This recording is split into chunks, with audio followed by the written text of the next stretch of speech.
به نام خداوندی بخشنده مهربان.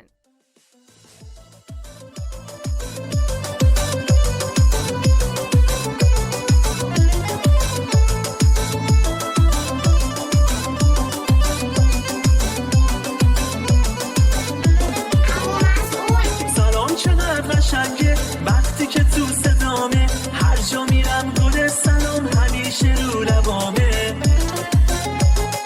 بچه خوب میدونه هر جا بره میخونه، اول سلام میکنه اون کسی که مهربونه. سلام سلام کوچولو سلام، فرشته های خندون عمو سلام. سلام سلام ناصر سلام، چشم و چراغ توی هر خونه سلام. مامان سلام بابا سلام، دوست دارم چون همیشه میمونی بابا. داداش سلام آبجی سلام، شکر خدا که هدیه‌ای هستی برام، شکر خدا که هدیه‌ای هستی برام.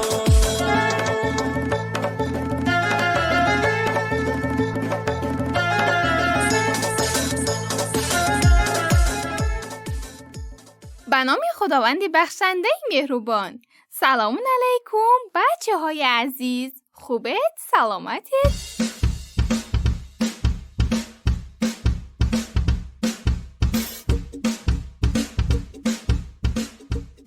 همیشه و همیشه شاد و خندانت؟ انشالله که همیشه سلامت باشد. اینجا رادیو مهر، صدای کودک.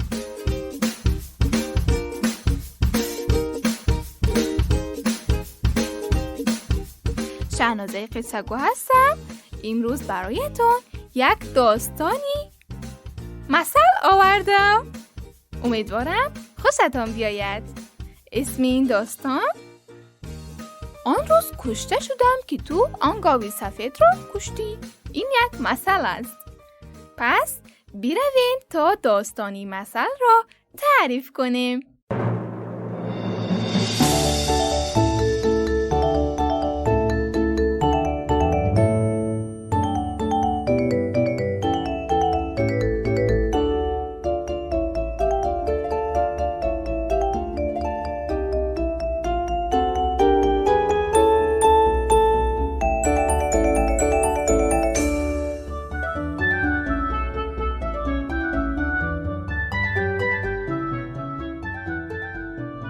بود نبود بودگار بود، زمین نبود شدگار بود. در یک دشت سرسبزی که دور از دهات بود، 3 گاو و یک شیر زندگی می‌کردند. یکی از گاوها قهوه‌ای رنگ بود، یکی سیاه و دیگری سفید. این 3 گاو هر روز در آن دشت کلانی سرسبز گشت و گذار می‌کردند و علف‌های خوشمزه می‌خوردند. شیر هم هر روز خرگوش شکار می‌کرد و می‌خورد. گاوها و شیر در کناری هم زندگی می‌کردند تا اینکه خرگوش‌ها کم و کمتر شدند، تا اینکه دیگر هیچ خرگوشی پیدا نمی‌شد. شیر خیلی گرسنه بود و چند روز هیچ چیزی نخورده بود. شیر آنقدر گشنه ماند که میخواست گاوها را بخورد، ولی نمیتوانست آنها را شکار کند، چون آن 3 گاو همیشه با هم بودند و شیر قدرتی آن را نداشت که به هر 3 تای آنها یک دفعه حمله کند. او یک روز با خود فکر کرد که چگونه میتواند آنها را شکار کند، تا به یک نتیجه رسید. روز از روزها گاوی سفید برای خوردن علفی تازه از جمع دوستان خود دور شد. شیر گاوی سیاه و قهوه‌ای را نگاه کرد و گفت: این گاوی سفید را ببینید. اگر به نزدیکی ده برود، آنجا مردمی ده می‌بینند او را. رنگش هم که سفید است. همه متوجه می‌شوند که اینجا جایی هست و جای ما را پیدا می‌کنند. مردمی ده می آیند و من را شکار می کنند و شما را به آغل خانه می برند و شما برای همیشه زندانی می شوید. بهتر است من این گاو سفید رو بکشم و هر سه ما با خیالی آسوده در اینجا زندگی کنیم.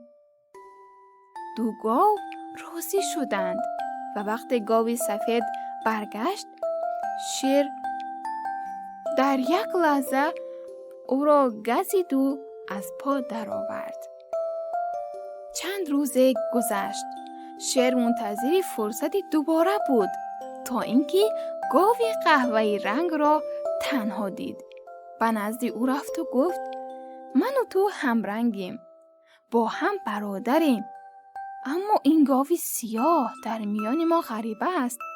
اگر تو اجازه دهی او را میکشم و هر دو با هم تا آخر عمر به خوبی و آرامش زندگی میکنیم. گاو قهوه‌ای رنگ فریب حرفهای شیر را خورد و پذیرفت تا گاو سیاه کشته شود. وقتی گاو سیاه برمیگشت، شیر وحشی غران به سوی او حمله کرد و گاو بیچاره را زخمی کرد و از پا درآورد. چند روز گذشت. شیر دوباره گرسنه‌اش شد و با خیال راحت به سراغ گاو قهوه‌ای رنگ رفت. گاو مشغول علف خوردن بود. شیر اطراف گاو چرخ زد و گفت: خب حالا نوبت تو است که کشته شوی. گاو قهوه‌ای با حسرت به آسمان نگاه کرد و گفت: همان روز کشته شدم که تو آن گاو سفید را کشتی. شیر گاو قهوه‌ای را هم خورد و قصه ما هم به آخر رسید. بچه‌های عزیز، این بود داستان امروزه ما.